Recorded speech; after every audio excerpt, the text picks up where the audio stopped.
Азыркы тапта мамлекеттик тилди өнүктүрүп, аны күнүмдүк жашоо турмушта кеңири колдонуу муктаждыгы курч. Андыктан башка тилдерди өздөштүрүү менен кыргыз тилинин маанилүүлүгүн жоготпой ала жүрүү үчүн коомду кызыга турган заманбап ыкмага өтүү керек. Абдан чоң маселе болуп аткан бул заманбап технология.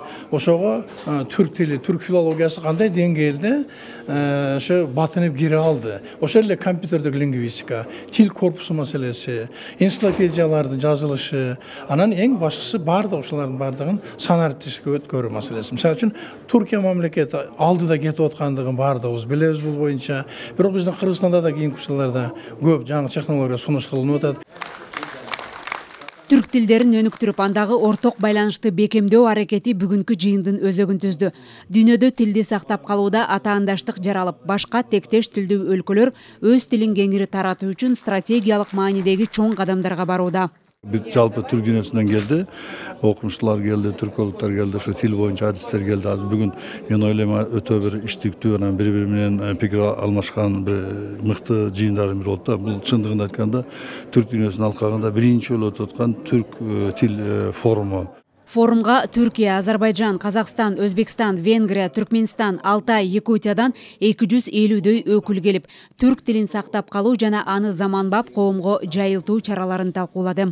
Türk milleti düşün, öyün diye bize 100 yıllar ötesi. Бизде 200 миллионго жакын эл түрк тилинде сүйлөйт. Анда ондогон этностор өз тилин сактап калып, дүйнөгө жайылтуу аракетинде. Башка тектеш тилдер масштабтуу түрдө өз тилин жайылтууга, ошол тилде баарлашууга басым жасап, ал тилди баардык жерде популярдуу кылууга шарт түзүүдө. Бул өңүттөн алып караганда түрк тилдүү өлкөлөр артта калбашыбыз керек.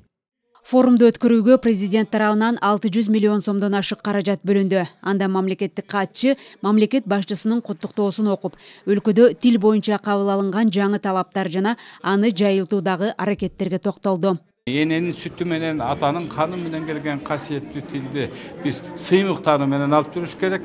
Бардык жерде өз тилиңде сүйлөнүш керек. Түшүнбөй калат, анан башкасы билбей калат деген ой тутумдан алыс болуш керек. Себептегенде бүгүнкү күндө баары өнүкпөдүбү. Азыр басып жүрүп котормон угуп атабыз. Мына баарыбыз басып жүрүп котормон угуп атабыз. Котормочу каякта отурат, биз кайда жүрөбүз, котормо жүрүп атпайбы? Ошон үчүн кайсы жерде болбосун, бир-эки башка улуттагы эл болсо, ошонун тилине ооп кеткенди токтотушубуз керек. Тилди жайылтууда жасалма интеллект, санариптик жактан өнүгүү, түрдүү мобилдик тиркемелерди колдонуу, жаштар арасында мамлекеттик тилди модага айландыруу багытында пландар айтылды. Андан сырткары бала бакчадан баштап, билим берүү жаатында окуу китептердин сапатын жакшыртуу жана аны көзөмөлдөө багыттары да талкууга алынды. Соңунда резолюция кабыл алынып, мындан ары тилди өнүктүрүү боюнча сүйлөшүү аянтчалары байма-бай уюштурулуп турмай болду. Элиза Нурматова, Руслан Сабатаров, Фалато 24.